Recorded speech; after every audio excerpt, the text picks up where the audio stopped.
So no one knew they needed a smartphone before iPhone made one, right? So when somebody came along and said, here's this wonderful shiny little black box, probably a piece of advice I'd give to anyone starting a business is, it's good to know what you're talking about, but you don't need to be an expert in the field by any stretch of the imagination. In actual fact, sometimes it can be a strength.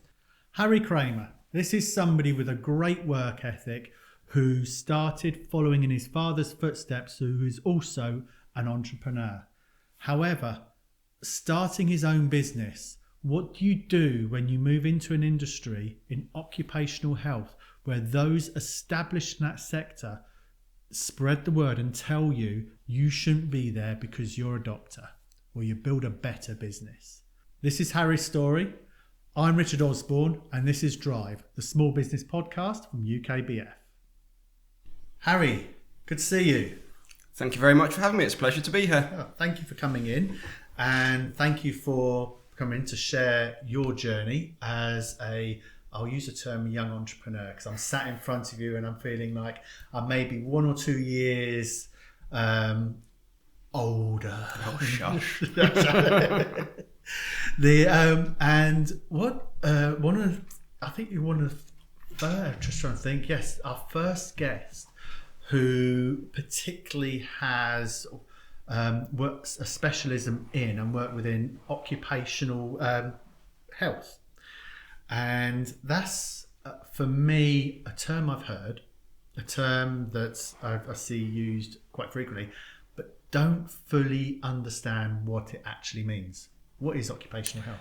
Yes, you're not probably uncommon in that a lot of people, it's one of those industries, I think, perhaps a little bit like a legal industry, where you don't really know you need it until you need it, and then you don't know that much about it. So then you contract people such as us, such as occupational health companies, to help you out. At its most basic, occupational health is two things. It's health and it's occupational, which means it's health within the work setting. So traditionally, you're focusing on the impact that work has on your health, and probably more so these days, the impact that health has on your work. And really, it's everything surrounding that. Traditionally, people kind of think of occupational health as being your medicals for forklift drivers and that type of stuff. Of course, these days, it's much more comprehensive than that, particularly as mental health has become much more well understood and therefore has had a bigger impact on work and productivity. So it's become a lot broader over the more recent years. But yes, it's essentially anything to do with health in the workplace, really. Okay, and so it's not just as simple as making sure people have ergonomic chairs to sit on. It goes far beyond that side of things. You mentioned mental health there, and you meant like forklift drivers. So I'm thinking like construction, manual work. The working environment goes further and beyond that and I'd even say, thinking about mental health, the environment we now work in sort of post-pandemic. Very much so. And as a result of that, occupational health as a landscape has changed dramatically. So many more people are working at home, which poses its own risks. And we will have our own views on that, of course. There are complete different changes to working structures that have, in some instances they reduce the risk, in some instances they increase the risk. So you use the example of ergonomic chairs, for example, which is relatively straightforward aspect of occupational health because you're looking at somebody's posture and the way that they sit at a desk and that kind of thing, which obviously during the pandemic was different because, of course, most of us were working at home when we weren't necessarily used to it so much. Lots of us were sat at kitchen tables and that kind of thing. But also, probably more significant than that is the landscape of mental health has changed hugely. The rise in conditions such as anxiety and also the severity of the symptoms of things like anxiety has been very difficult to ignore. And it's kept people like us extremely busy. So, whilst no one ever wishes for the pandemic and, it was clearly a very, very bad thing, it has certainly had upsides for us as much as it has to many other businesses. And we've been needed more than ever, which again has been both good and bad for us, but we've certainly been kept very, very busy. So if before we come on to your journey, just to sort of cover some of these, I'd say, from an educational perspective. Now, I'm Gen X. That's a new term that I've become familiar with. I'm not quite boomer, as my son likes to call me, Gen X. But this mental health landscape is new. Didn't exist when I started my working career in that sense. And it's very much, I was brought up in like you suck it up sort of environment. If I go to, I'm almost going to sound like a Piers Morgan here, but the other end of the spectrum, where you hear of people taking mental health days off work, is that normal now? Or is, where is there a sort of a line along there? What is mental health from an employer's perspective? Oh, that's a big question, that. It's a very good question as well. And you alluded to the fact that when you were probably younger, mental health wasn't really a thing. Well, of course it was a thing. It was just a much less popularised and a much less well understood thing. And in these days, of course, quite rightly, mental health is much better researched, much better understood, and subsequently much better managed, in fact. So how is it different? How does it look now? And what impact does that have on employers? Well, with it being better understood, it means that there is more that can be done. There's more support that can be offered. There's more help that can be offered. It can improve people's general work output. It can improve people's general quality of life. And employers can have a massive part of that. They can't necessarily do that completely by themselves, which is why companies like us exist. But they certainly can influence that for the better. And that's obviously a very, very good thing. It is a spectrum, and you can go too far, and I'm sure we'll talk about that a little bit later on. But nevertheless, it is a very important step that we've taken over the last 20, 30 years to have better understood mental health. And from an employer's perspective, because, we're sat here talking about UK business forums, and so we're really talking about from an employer's perspective. The fact that mental health is better understood is a little bit scary, because exactly as you allude to, people talk about their mental health in work, and they'll take mental health days, and it's almost seen as being a little bit fashionable, whereas in the old days it was perhaps stigmatized the other way. And subsequently, employers can feel quite pressurized to be understanding and diligent and careful and cautious when it comes to managing employees who suffer with mental health conditions. And to a certain extent, rightly so, but also to a certain extent, that is kind of part of the problem in itself, because mental health is no different from physical health. It is health. And it's on a spectrum, and some people have very good mental health, some people have very bad mental health, some people are somewhere in the middle. Most of us are somewhere in the middle. So from an employer's perspective, it's not necessarily something to be afraid of, and that's quite an important barrier to break down, which I feel still has a little bit of work to go.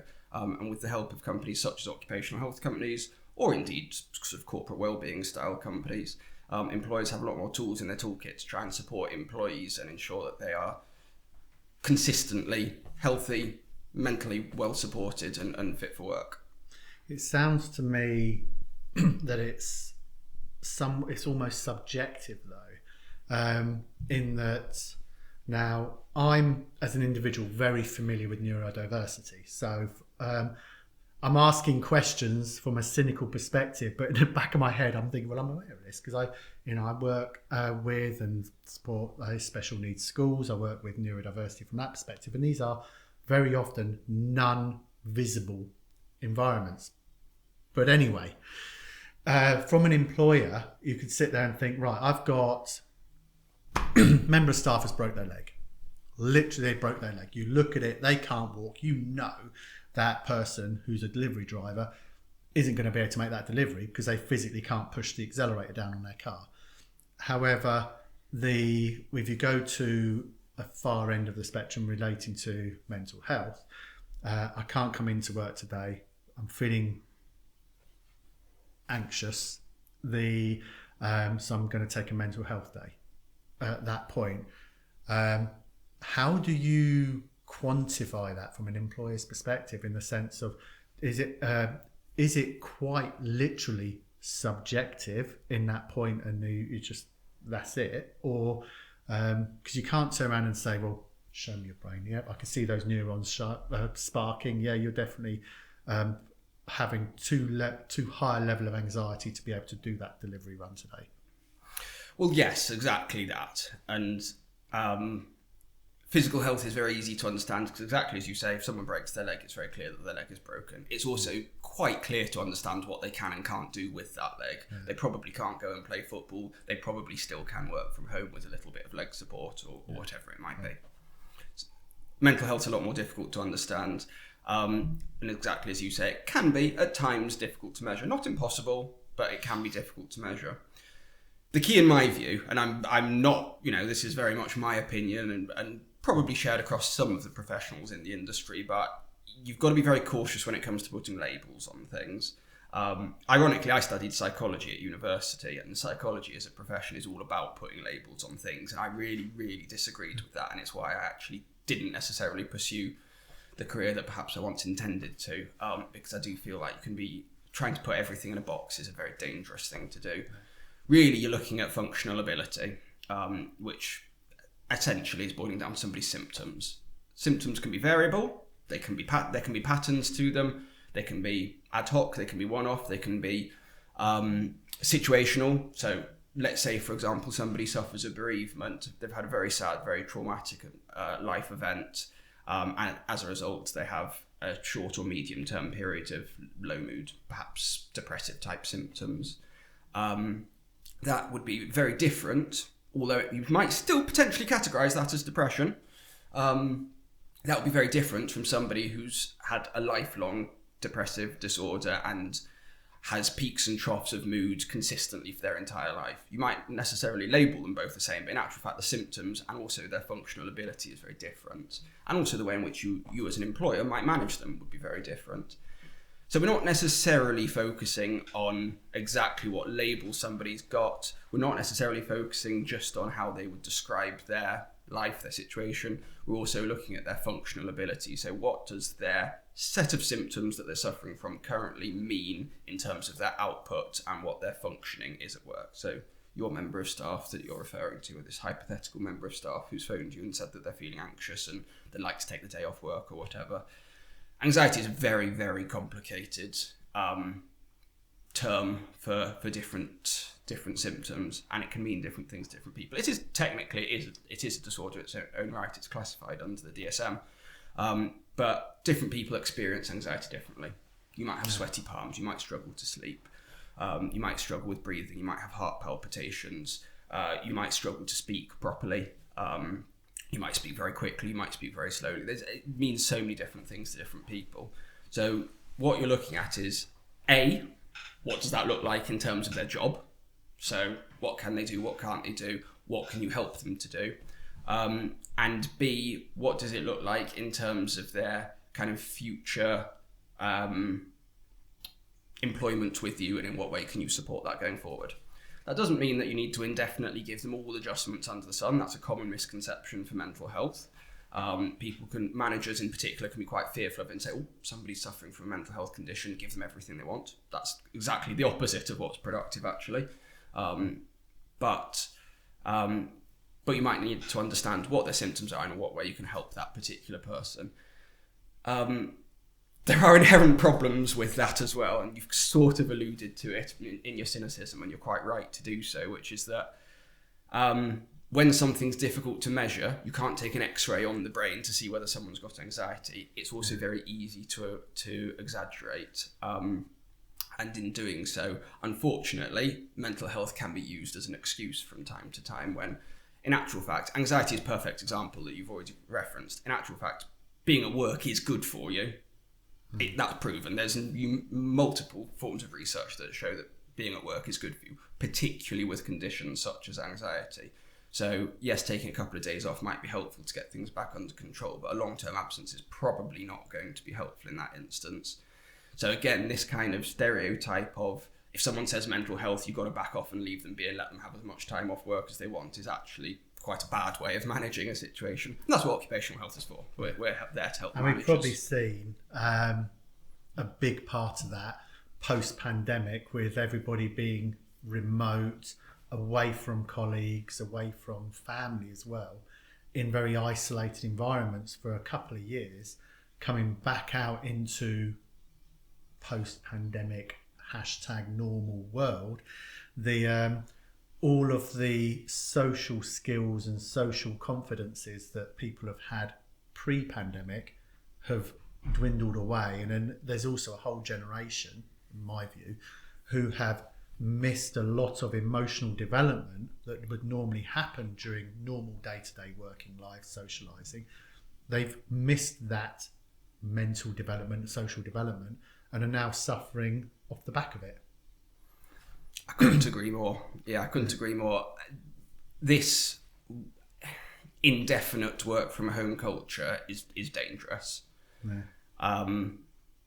That's not to say you should never work from home. We all find working from home very helpful from time to time. It's obviously very convenient as well. No commutes, no being stuck in the traffic. You can get out of bed a little bit later and probably go to bed a little bit earlier. And there's lots and lots of logistical reasons that working from home can be good, but it can also be very concerning and socially extremely isolating. Some people thrive in that.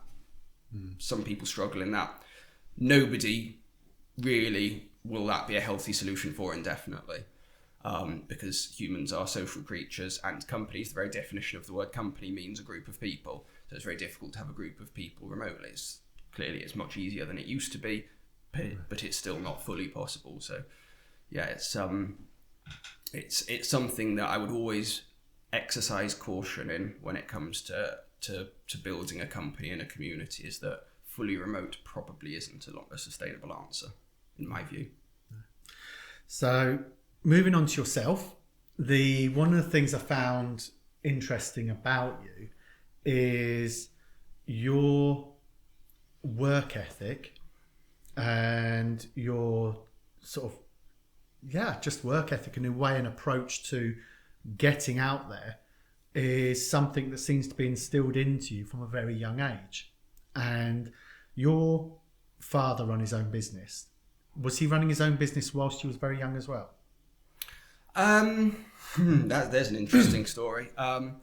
So my dad ran businesses before I was born and when I was very young, but my parents are separated when I was 11 months old. So despite my dad being very busy and working a lot, I didn't know him all that well as a youngster. And I didn't really fully get to know him. I've always known him, but I never really got sort of very, very close to him until I was in my teens. So I grew up with a single mum. I'm an only child, so I grew up with a single mum. So it was me and my mum for a lot of my life. And I think that probably, yes, I've always had a very strong work ethic, and I think that might be a big part of where it comes from, because I was very fortunate insofar as I went to a private school when I was young, and probably the default position that a lot of people will assume is, okay, then that comes from a lot of wealth and a lot of background. My accent probably doesn't help with that as well. The truth is we didn't come from any money at all.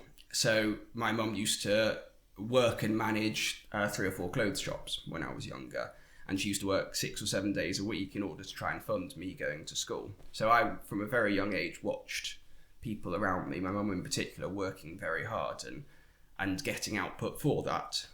So from a very young age, I kind of learned that working hard was a very good life choice. And so that's an interesting dynamic then. So as a young person, young lad growing up with a clearly entrepreneurial father, but estranged, that you I'm assuming then didn't have much contact with, by the fact you said didn't really know him until your teens. So I'm thinking like the young sort of 9, 10, 11-year-old gap where you first started earning a living.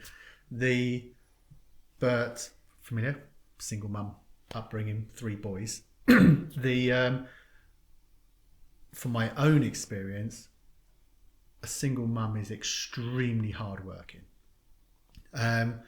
Then it sounds like the work ethic of that part came more from your mother's side, and seeing her commitment to that and her commitment towards providing for you and providing the best education for you. Is that a fair assessment? Well, yeah, I mean, I think both my parents have worked hard, but I would probably say of the two, I have lots of weaknesses, but I think two qualities I probably have that I work quite hard, and I've probably got a flair for business. And I think that the hard working diligence comes from my mum's side, and probably the entrepreneurial flair, dare I say it, probably comes from my father's side. Probably a little bit more of a nature rather than a nurture factor, I suspect. Yeah, no, that's fair, and the interesting to see, because two parents make one child, and seeing how sort of what inherit from there, because you're looking at your first job effectively mopping shop floors. Indeed, yes, down at Pescott very Street young in age. Windsor. Yeah, so very young age, you're out there earning some pennies already. Was that self-motivated? Entirely self-motivated, yeah, and actually quite well paying. Yeah. To this day, I think it's probably still per hour the best paid job I've ever had. Because I used to go up and down Pescott Street on a Saturday, mopping shop floors for £5 a shop floor, and it used to take me about 15 minutes. So it was about £20 an hour, which is not bad for a 12-year-old. I reinvested in it, and I bought a bigger mop and a bigger bucket so I could do shop floors a bit faster. And I think probably my career was born from there.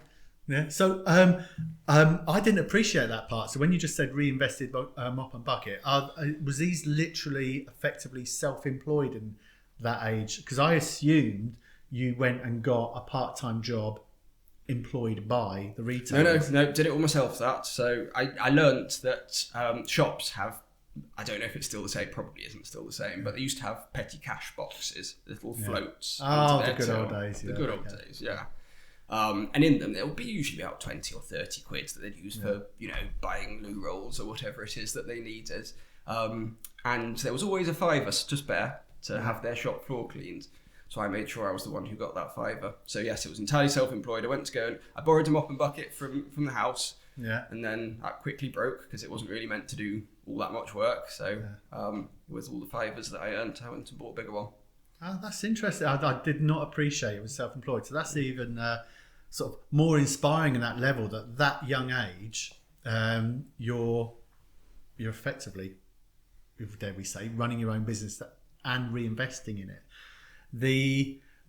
You then, when you started moving and working within retail, Fat Face worked within there, presumably that was where you was first time on PAYE for all intensive purposes and working in retail, dealing at a young age, at the age of 14, dealing with customers face on. Yeah, which was different and very, very helpful. And, I learnt skills in that at the age of 14 that I still use to this day, which is selling, really.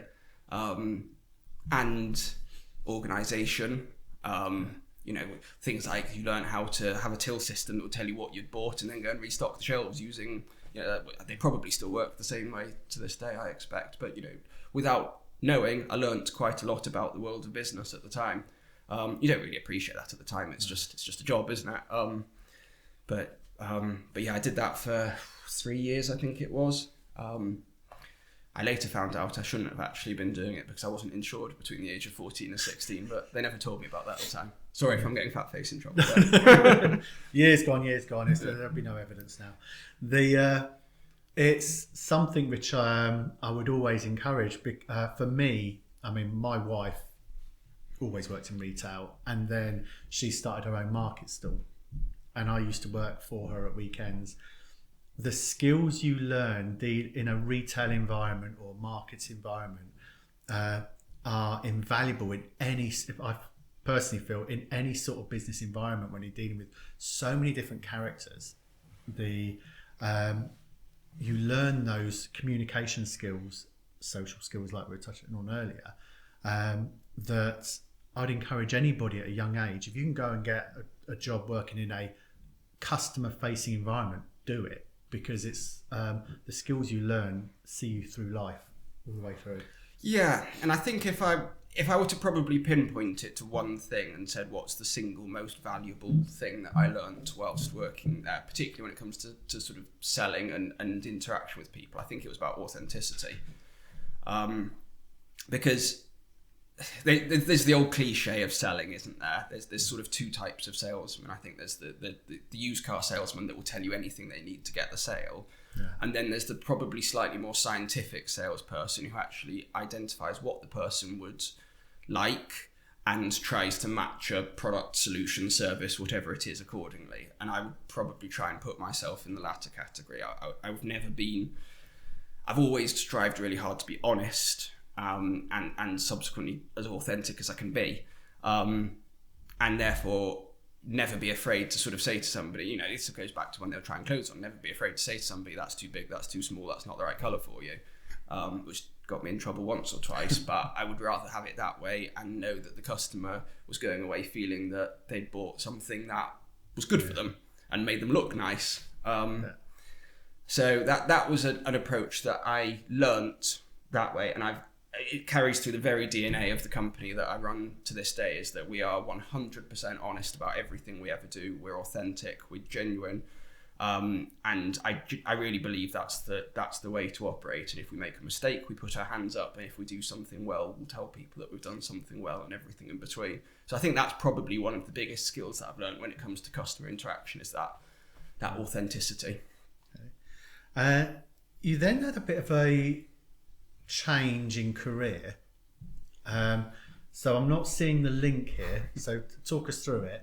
From retail, you can, when somebody's of a young age or at school age, you said, you know, going and working at a restaurant, bar, retail, those sort of they're the kind of jobs that people of that age, they tend to take. They're easy to take, they're flexible hours, short hours, it fits around school, makes sense. You then went into go-karting. Yeah. So what was that career choice for? Well, why? I mean, I wouldn't have called it a career choice at the time, but I look back on it and think actually it was an incredibly important career choice that I made. So I mentioned I was working in Windsor, because it's in and around where I grew up, and then my mum moved up north to County Durham, and therefore I moved up with her eventually.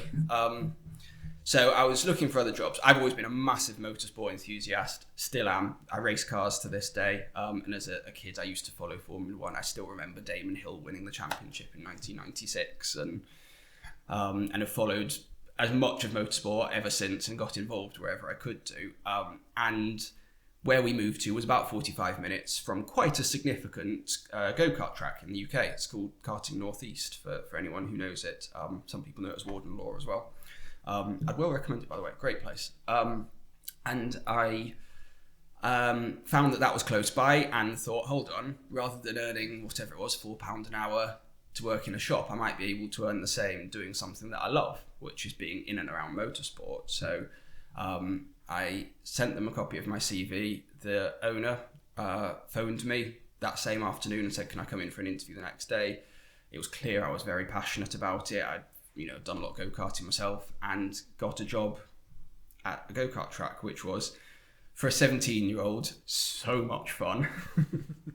I imagine, I'm by no means expert or anything, but I've done go-karting a few times.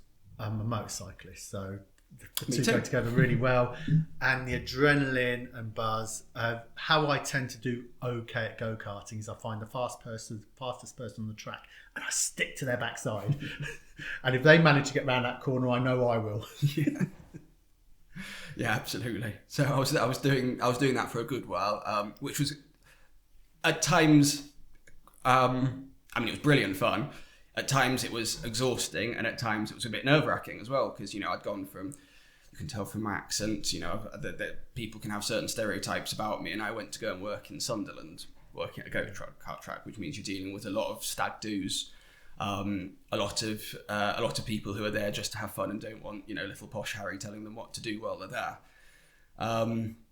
So that was quite the experience. And going back to the sort of the social communication and things that we were talking about a minute ago, I learned a lot that way as well, because I was dealing with very different people in a very different way with a very different objective as well. Essentially it's all about safety. It's ensuring that people don't crash into each other and die, really, a lot of the time. So trying to teach a semi-drunk bunch of stag-do goers that they probably need to ease up a little bit at the age of 17 was quite the experience. But it went quite well. And I got promoted and I became a manager of that circuit by the time I was 18. They had 4 managers, of which I was one. And couldn't help but let my kind of business interests get involved in that as well. And I started on the side, a little bit naughty probably, buying and selling go-kart bits, go-karts themselves. Got a trailer hitched to the back of my car and I used to drive up and down the country selling stuff. That morphed into actually running my own go-karting team. So I got a bigger trailer, great big box trailer. Again, I probably shouldn't have been doing that, but I did. And I was going up and down the country, hiring out carts and mechanicking for people and doing instruction for people and all sorts, and ran my own go-kart team for 2 or 3 years, which again, awesome fun. Very hard work, but awesome fun. Yeah. So that whilst you was working at the go-kart track, you was doing this on the side. Did it stay on the side, or did it become a fully fledged business? No, it became a fully fledged business. I was also at university at the time as well, so I didn't do a lot of studying, if I'm honest. I was much more interested by work and business and things than I was going to lectures. But yeah, no, it became its own fully fledged business, and yeah, it very much had its own legs. I employed a couple of people at the age of 18, 19. And we were away really. So what happened then? Well, why is it not here now? Well, 2 things. Firstly, the business was called H-Kart, H as in Harry and then Kart, and we got offered to have the domain name, which was hkart.com, bought by Hong Kong Art. Okay. HK Art. So you had the domain name and somebody offered to buy the domain name. Exactly. Right, okay. And I got a reasonable offer for it. At the time it was a few £1,000s, which was quite a lot of money to me back then. And so I sold the domain name, and it was about the same time I was graduating from university and thought this probably is not going to be the thing that makes it big for me. So I sort of phased that out a little bit and went back into the world of getting a proper job for a few years before I kind of restarted on the entrepreneurial journey. So the go-kart team and the parts, that type of business, nothing dramatic happened, it just literally fizzled out. Pretty much, yeah pretty much, which I was quite sad about and quite sorry about, but I wanted to pursue other things, I guess, at the time. Okay. And when you say other things, effectively you studied psychology, which I find is a fascinating subject just in itself, and could do a whole podcast on just chatting about psychology of behaviour. And then you went into recruitment though. So that seems like, from the outside, really like something you're passionate about and like absolute like adrenaline junkie kind of career, to recruitment. Marketing it was actually. Marketing. It was marketing for a recruitment company. Okay. Did you enjoy it? Well, yeah, I mean, I always sort of had 2 passions, and to this day that is completely mirrored by what my career choices are now: motorsport and mental health. Hence studying psychology, but also running a motorsport business. And really, basically, I do the same now, to be honest. So I studied psychology at university because I was interested in mental health and behaviour and, what people do and why they do it, I suppose. And I thought quite a good way of sort of marrying that into a business world was to go into marketing and study kind of people's behaviour and matching products and services and building websites and customer experiences accordingly. Talk me through where that link is then. When you look at, I can see the psychology aspect of it, in that you're trying to, dare I say, influence behaviour. Marketing is trying to influence somebody's behaviour. So understanding the psychology of somebody's behaviour makes sense. But where does the mental health aspect of that come in? Well, it didn't really, not to start off with, and that's probably why I came back into the world of mental health, because I missed it. Really, I was trying to look at how I could use psychology in a corporate world, which I did, to be fair, and used it quite a lot, and it was very interesting.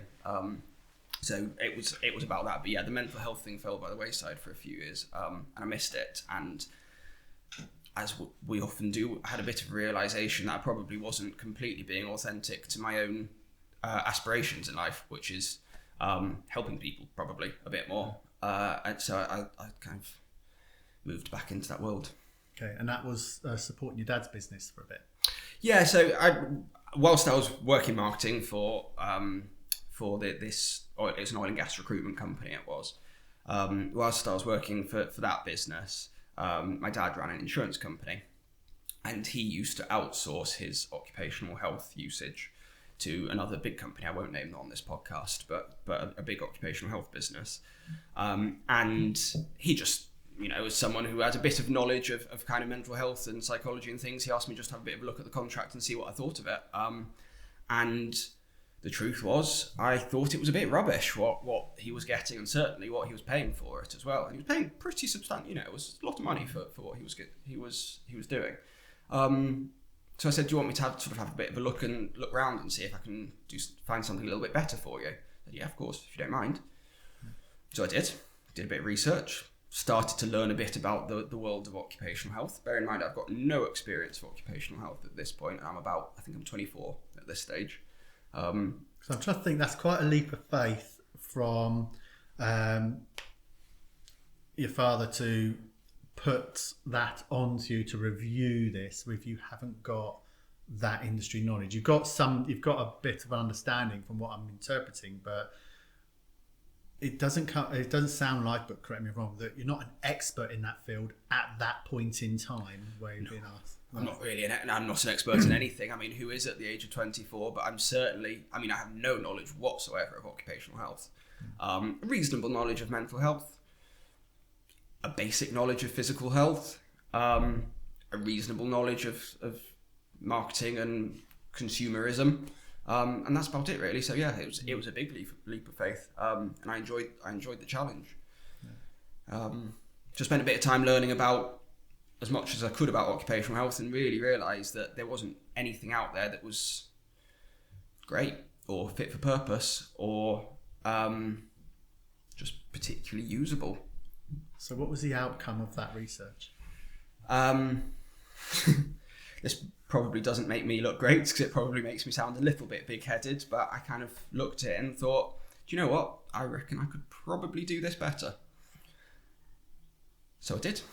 And that was literally the premise on which Smart Clinic was born, which was looking at the fact that there was an industry full of businesses doing something, but also full of a lot of potential customers who probably wanted something a bit different to what they were getting. I thought, well, I see a big hole there, so let's try and fill that hole. I wouldn't say it's big-headed, because you have some people who will see a problem and complain about it, and then there are other people who will see a problem and think, I could do something with this, I can solve that. And that's what differentiates people, personal opinion here, between those who will create a business and go and do something for it, and those who don't.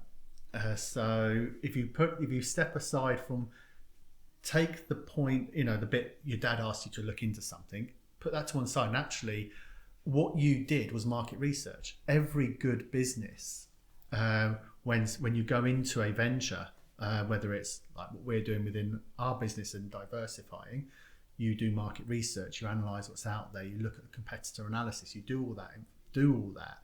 Or you're starting a business from scratch and you're doing some of your business planning, you do your competitor research, you do analysis, you find the holes in what there is and opportunities, and you do them. So picking up on your comment just a moment ago, you did no different than that. Thank you. That probably comes from a fellow business owner and founder. I expect hopefully maybe you recognise a little bit of that in yourself, because you've probably done the same thing on your business journey. I'm just think I know, because I have quite a lot of experience of this in the last 7 or 8 years. There are also other competitors who will look at us and say, he doesn't know anything about what he's doing. He started it with no knowledge. He's not a doctor. Most founders of such businesses are doctors, by the way. I'm not. and say, well, how can you possibly run a successful business in an industry that, at the time didn't know that much about, and you're certainly not a qualified clinician? Well, the answer is, well, I am doing so. There is another way. I'm smiling because my very first proper business was a web design company, and my first order was delivered with me a book I bought off Amazon, how to design websites. I was doing that and learning as a starter day. Excellent. My second major business, Quick Formations, which I grew and sold and did really well out of, and a lot of what you see around you was built off the back of that business. My accountant told me I shouldn't be in the industry. The major competitor in the industry said, "You're not a lawyer. You shouldn't be doing this. This is legal services." I learned what I needed to learn. Ironically, I also studied and did the course to be a legal exec. That's not out there or anything like that. I did gain the knowledge I need to. But you're an example. I have my own experience of being in industries where people have said you shouldn't be in this industry, yet run them successfully, sold those businesses and done all right out of them. You need to know two things. In fact, the lawyer who ran the course for legal execs actually put it best. He said, no lawyer knows everything, but the good lawyers know where to go and where to look to get the knowledge that they don't have. And that goes for any business. As long as you surround yourself with people who have the knowledge that you need, the business needs, the founder doesn't need to know everything. And if anything, I'd say the founder shouldn't know everything. Well, firstly, good for you for ignoring the people that said you shouldn't be in the industry, because you seem to have done pretty well. So you were probably, with hindsight, you certainly did something right there.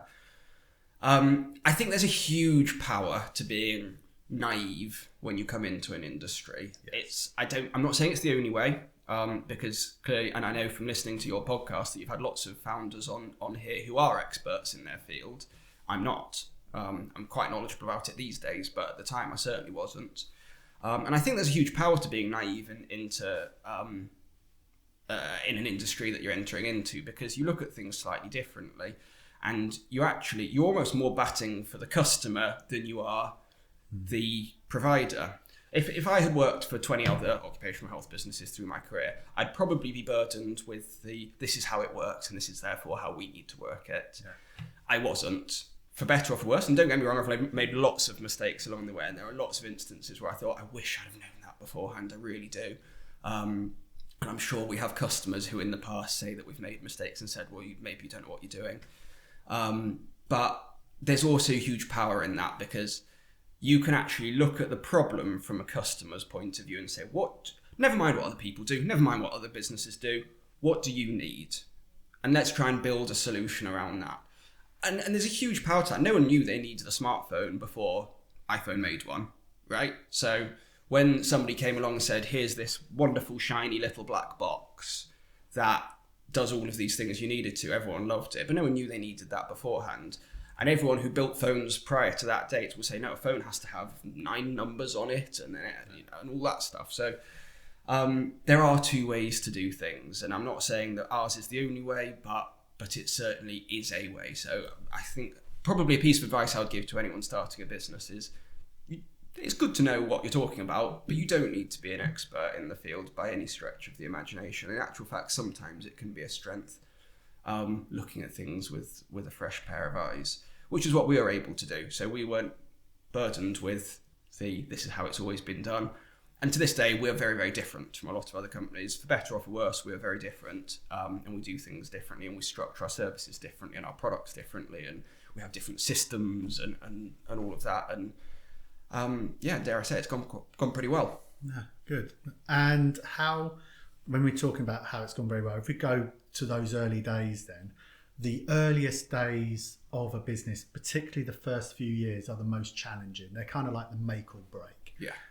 Generally, if you get through your first 5 years, you're in it for the long haul. Yeah. So how were your first few years? Scary. Quite intimidating. And that probably is I think there are 2 things that I did that made it even more intimidating. Firstly was I went into an industry I didn't know that much about, as we've just talked about. And secondly, I started the business quite young.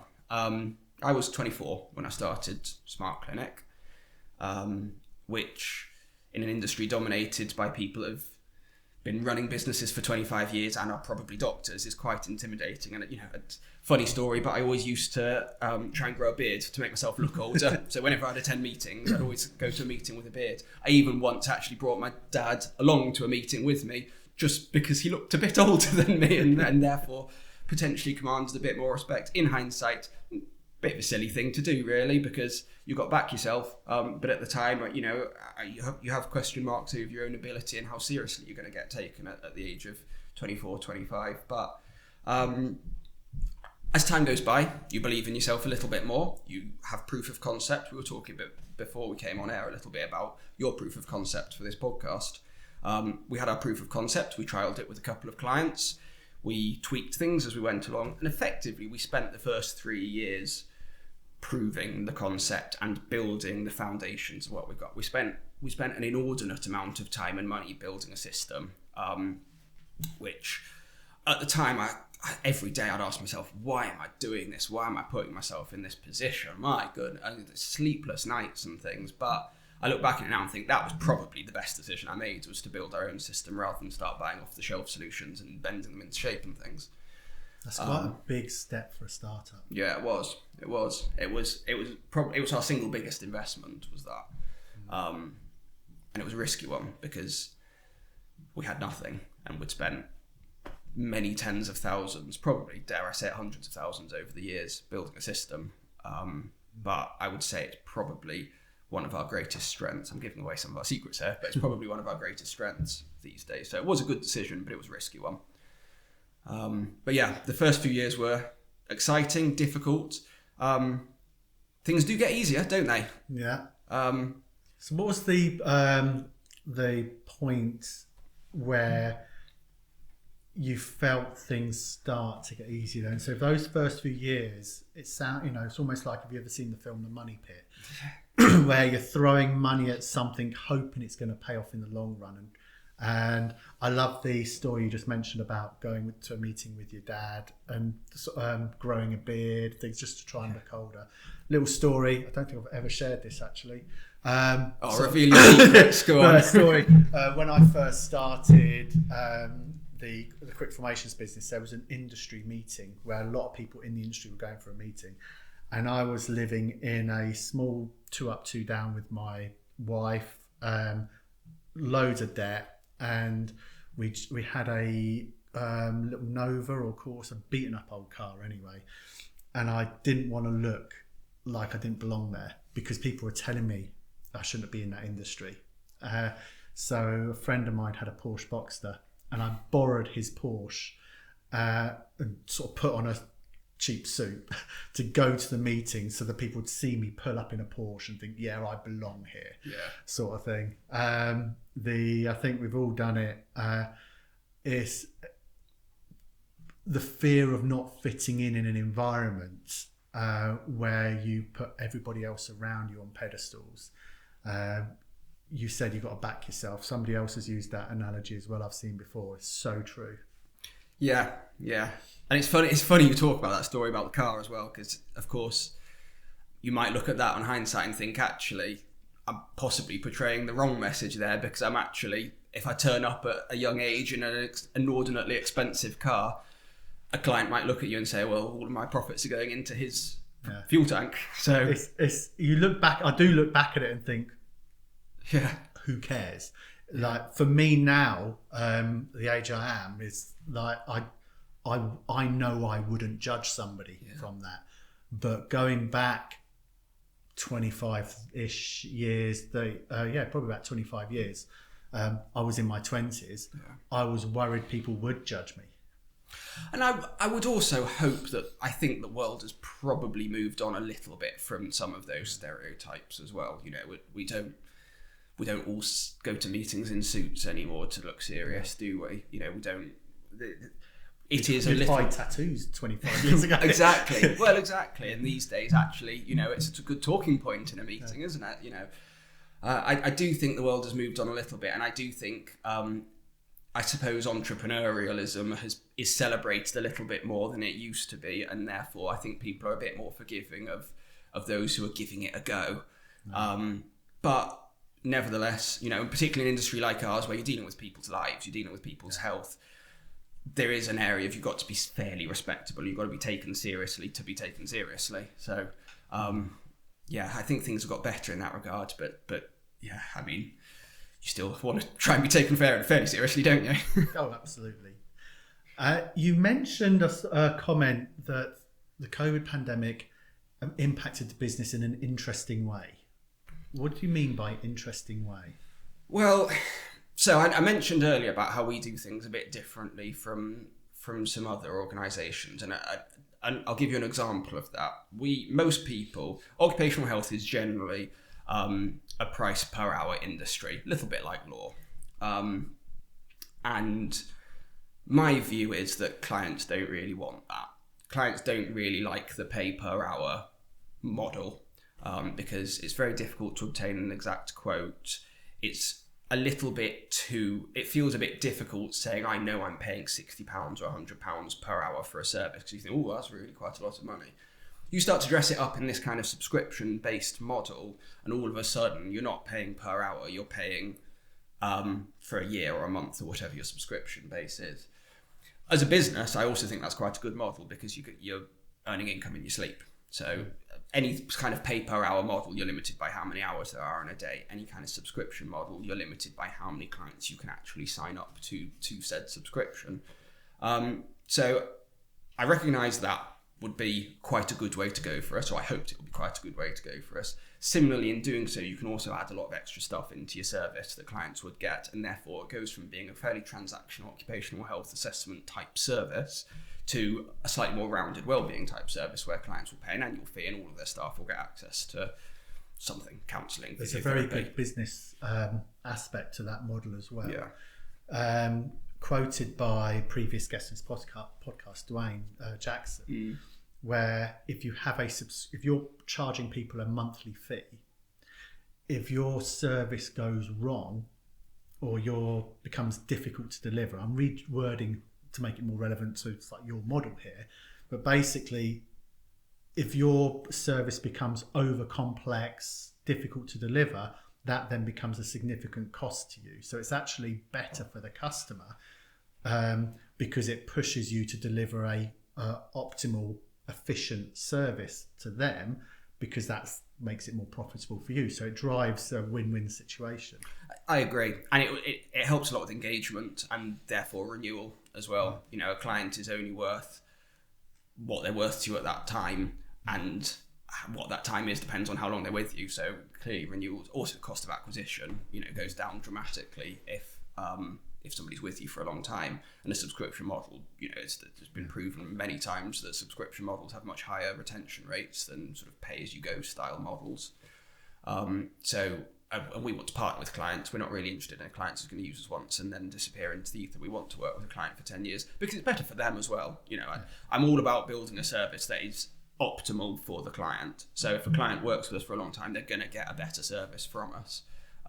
As would be the case with any relationship-based service. I go back to the example with law. If you use the same lawyer for 5 or 10 years, they know your business and your way of working inside out. If you use them once to do one basic bit of work for you and then never hear from them again, it's probably going to be a fairly transactional approach. So we went with that style of working, which at the time, no other business in our industry did. To this day, I only know of one other who does, and they are a very large company and they completely and utterly copied our model, which, well, I'm sure there's an expression about that, isn't it? Great form of flattery. Great form of flattery, exactly. Frustrating at times, but also flattering at times, particularly given they're like 10 times the size of us. So that was the upside. The downside is a pandemic hits. And when a pandemic hits and you're an organisation that offers health services of any kind to people, your usage goes up a lot, but your income doesn't, because your people are paying for a year or a month or 2 years or whatever the length of time is. So our income stayed the exact same, but our usage went through the roof, which we all did what we could, didn't we, in the pandemic to try and ensure that our business was sustainable. Some of us lost quite a lot, some of us earned quite a lot, some of us stayed somewhere in the middle. We gained plenty of clients through it, but our profitability and GP, as many would call it, or net margins went down quite dramatically because, of course, we were delivering a much higher, more comprehensive service for the same price. So that was a very interesting concept, and it was very, very frightening times for us as an organisation because of our approach. So I'm sure there would have been others in the industry laughing at us at the time, saying, "Well, they're a bit stuffed now, aren't they? I bet they wish they'd done what we did." But the big but to all of this is we took the longer term view on it, which was that if we work tirelessly now to ensure that our service levels remain just as good, if not better, during the pandemic, regardless of what it's going to cost us, these clients will be pleased with us, they'll remember us, they'll stay with us, and they'll tell their friends. And they did. Yeah. So yes, it was a difficult year. Yes, it was financially very worrying, but not only have we lived to tell the tale, subsequently we've actually thrived. And that's not necessarily as a direct result of the pandemic. It's more through word of mouth and feedback, and our general reputation being very high. And as you came out of the pandemic, or two things, so just a general statement really, I know some business owners whose companies got right to the brink of breaking, whereas, are they going to survive or not? And the general feeling against so many people that I've spoken to is, if we get through this and we survive this, we'll come out so much stronger. Yeah. And from what you just said there yourself, you did, but not just that, you came out of it stronger and acquired another business. Yeah, we did. Yeah, that was end of 2022, so quite fairly recently. Well, we came out stronger because our reputation went up. You can see from just Googling us that our reputation is high, our feedback is very good. We're not perfect, nobody's perfect. There's definitely room for improvement, and we continue to try and improve every day, but the service that we do deliver is very, very good, and people do tell their friends. It's particularly with small businesses, or small to medium businesses, people do tell their friends. And I think, just to go back to your point about how many businesses were on the brink of I'm going off on a bit of a tangent here, but how many businesses were on the brink of kind of breaking during the pandemic, because a lot of that would have been people who are right at the capacity for cash flow. A lot of that would have been just their business just went through the floor. And I think one of the reasons I'm proud to be here today, for example, and one of the reasons that I try and support sort of the UK business forums, is because I think there's a massive celebration to be had for small and medium businesses, because every single business who survived the pandemic is heroic, because they have been through challenges that the big businesses didn't have. Frankly, the big companies of this world, let's not name any names, but the really large corporates of this world, it was a little dent in their cash flow for a year. The small and medium enterprises, potentially they weren't going to be able to feed their kids. So if they came out of it, even existing, let alone stronger for it, pat on the back for them. So every single member of your forums, particularly those who who existed pre-2020, does deserve that celebration. So I think it's a massive accolade to the UK economy and the small businesses that make up that economy. Absolutely. And that wasn't the question you asked me. You asked me about the acquisition. So yeah, we bought another small occupational health organisation at the end of 2022, which was a great experience for me personally, because it's the first time I've ever bought a business. I've worked for companies that have acquired other companies, but I've never done it myself. So that was brilliant fun. They're only very small. It was a 3 or 4 person business, but we took them on, and that was very, very exciting. Good learning experience, for better and for worse. But there we go. Yeah, You've gone through that acquisition. You're at a stage. You clearly talk very passionate about what you do, and sort of tying that in with your comment of what you just said about small businesses. I mean, that's why this podcast exists. When people ask me, you know, in fact, actually, a colleague turned around and said about, you know, talk about these big celebrities and people tap in, and my feedback was, you could be standing in the queue of Tesco's, and the person in front of you could be a small business owner who's in that very situation you described there. You know, am I going to be able to feed my family? We're in that sort of stage here.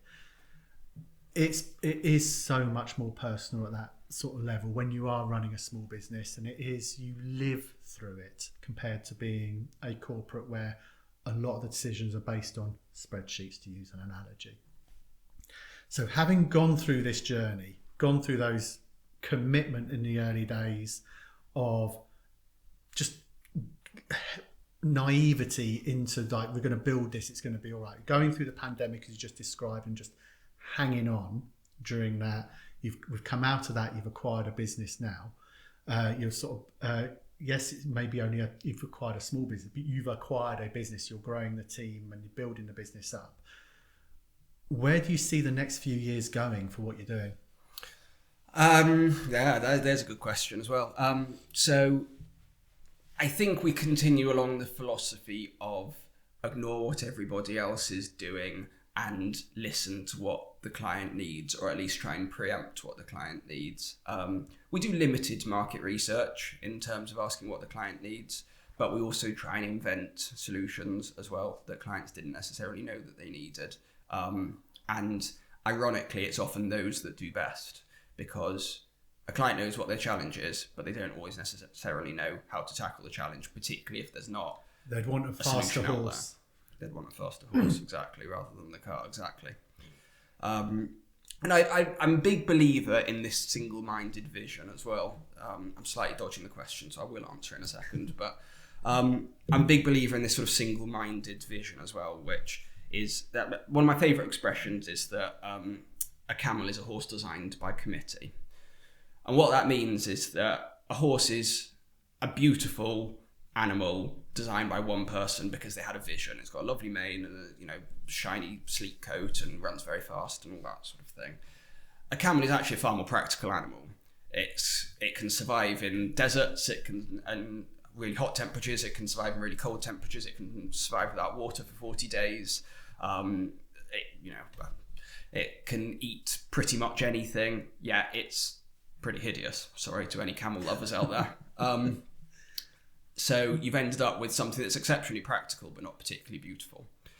And I think it's a very important analogy to me in the business world, which is that I think you have to back your vision and build something that is beautiful and wonderful and really, really high quality for your clients. So the slightly more generic answer to your question is that we want to continue to develop on a service that is really good quality and usable for clients.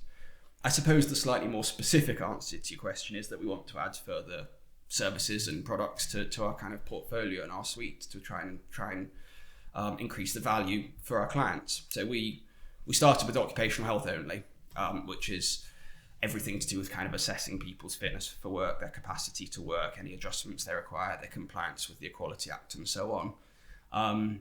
We then started adding wellbeing services, as I've alluded to. So we've added things like counselling and physiotherapy and anxiety management and stress management and mental health first aids and things like that to our portfolio of services.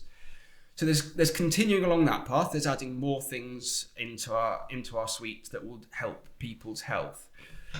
But of course, there's a slight tangent that you can take to that as well, which is to actually look at the wider picture and say, well, what are the greater challenges that businesses are facing when it comes to managing their people? And a lot of that is health related, but there are also non-health related challenges. So, or at least tenuously related to health. So high levels of absence, in doing so, some sort of absence management tracker or leave booking system or an HR service or payroll service or whatever it could be. So it's trying to add in some of these sort of peripheral services that help to bring everything under one roof. So the very, very specific answer to your question is we're actually building something for free. So we're building something that we're going to give away for free, which is an absence management tracking tool. So every time you suffer an absence, one of your employees phones in sick, you can log that absence, and it will start to prompt you with what you can do to support that employee, what you can do to help them. We're going to give it away for free, partially out of the goodness of our hearts, and partially because it's a good marketing tool, and of course partially because it self-promotes as well, because it helps people to say, well, what can you do about it? Of course, what you can do about it is engage occupational health very well. So that's what the future looks like, I would hope. Hopefully I'll be sat here in 3 years' time and tell you, yeah, that went really well. And as the business grows and evolves, where do you see yourself fitting within all of that? Oh, I don't know. I certainly somewhere. We've had multiple offers to acquire the business, which would invariably probably mean some form of departure for me from it, which I don't think I could face, in honesty. I think it all goes down to what is your objective, what's your goal? Why do most of us start businesses? Very few of us start businesses purely for financial gain. Obviously, it's a part of it. We all need to put food on the table, but most of us want to build something. Most of us want to build something that we're proud of. So I want to continue to do that. Exactly in what capacity, I don't know. As the team grows, I have more people around me who are helping us on that journey, but I will certainly wish to remain a part of it for the foreseeable, at least, anyway. Okay. And is that your drive, to use the podcast name? Is that your drive, your motivation at the moment, is the building? Yeah, it is. I see myself as a builder. I don't see myself as a businessman. I see myself as a builder, which I'm sure there'll be many people who deal with bricks and mortar who say, no chance, Harry. But I that's the way that I look at it. We're building something. So my drive is building something that supports us as a family. I've got a wonderful wife and a very gorgeous little daughter who came along 10 months ago. So I want to build a nice life for them, but I also want to build a service and a product that helps the UK, and maybe even further afield one day. Who knows? But it's about building something brilliant that people love using, and that's, I think, what most of us do. A lot of us do it subconsciously, but I think anyone who's in business is doing that for one way or another, whatever industry you're in. And has that changed? Because looking at the sort of the time frames, and obviously you wasn't a father at the point where you started the business. I don't know whether you was married or with your wife at that time. Your motivations and drive to think, I can do something better than this. I can start that. Has your drive and motivation evolved over the years, or is it still that same desire to just think, I can build something here, do this? Or was there another drive to think, I'm going from employment, a nice, comfortable pay packet, and I'm getting into, I might not have any money this month? The desire to build something that I'm proud of has been there from day -1, before I even started the organisation. I think being proud of what you do and what you build is absolutely fundamental. And if you're not doing something that you're not proud of, or that you're not proud of the idea that you've got, don't bother, would be my advice, because you're never going to be passionate about it, and you're in it for the wrong reason. So yes, that drive, that motivation has never changed from day dot, and continues. And frankly, it only gets stronger as well, because the more it's quite addictive seeing that you make a good impact on people and organisations. Helping is quite addictive. So the more we do, the more you want to do, and the more that you have that vision, say, well, actually, if we reinvest in this and build this, then we can help even more. And that doesn't, we're not a charity. I've heard you say in the past, it's not, you shouldn't be embarrassed to make a profit, and we're not a charity. We are a business, and we are intending to make a profit in doing so, but the two aren't mutually exclusive. You can do good and be a business. So that motivation remains very, very firm. The family element of it, of course, that develops over years, doesn't it? Because no, I wasn't with my wife when I first started the business, and no, I didn't have a daughter when I first started the business. But doing that only increases your drive. It also slightly changes. I don't know if you've experienced the same, perhaps not, I don't know, but it slightly changes your priorities and your decision-making process. And I probably, dare I say, it's slightly more risk-averse than I once might have been, because I can't when I was by myself in a 2 up, 2 down, I could afford for everything to go wrong because, hey, what, if I have to live on beans on toast, then I'll live. These days, if everything goes wrong, then I'm not just letting myself down, I'm also letting my family down. So you are different in your approach. That's why I asked the question, because it does. Everybody outside of business, I can't think of an exception to this. I'm sure there are exceptions, but everyone I've encountered outside of running a business makes the assumption that it's a financial motivation behind an entrepreneur running a business. From my experience and speaking to other people who run businesses, financial motivation overall is quite low. Yeah, it is a desire to create something great. exactly. Great. We're builders. And the barometer for that is often the money, is because money makes the world go round. Money is the enabler, but it's the intangible which is the motivation. I couldn't agree more with that. Yeah, it completely is. Obviously anything financial forms an aspect in it. The truth is probably wouldn't be running the business if I didn't get paid. I wouldn't do it. I wouldn't do it pro bono, but I would probably do it for a lower salary than I take, for example. Which is still fairly minimal, to be honest, because I don't, it's not a motivating factor. And the second that I take a high salary or high dividends or anything out of the business is the second that I think that I would be worried for myself that I'm starting to do it for the wrong reasons. So I still, I'm not the best paid person in the company by a reasonable stretch, actually, for example. It's certainly not the motivation. It's a motivation, but it's not, as you say, if there's a list of 10 things, it's probably 6th or 7th on the list. I've loved chatting with you. The subject matter, the psychology behind much of what we spoke about is something that's personally fascinating to me. I've loved hearing the story of, well, first of all, the early days of getting your work ethic through to the journey of the business. Thank you very much for sharing. Thank you for your time today. It's been a brilliant conversation. Thank you. It's been an absolute pleasure. Okay. I hope you enjoyed this interview. Please remember to hit follow on whatever podcast platform you're listening to. It really helps the algorithm and push this podcast up through the rankings. And also leave some feedback. I look forward to bringing you the next episode of Drive. Until next time, this is Drive, the small business podcast from UKBF.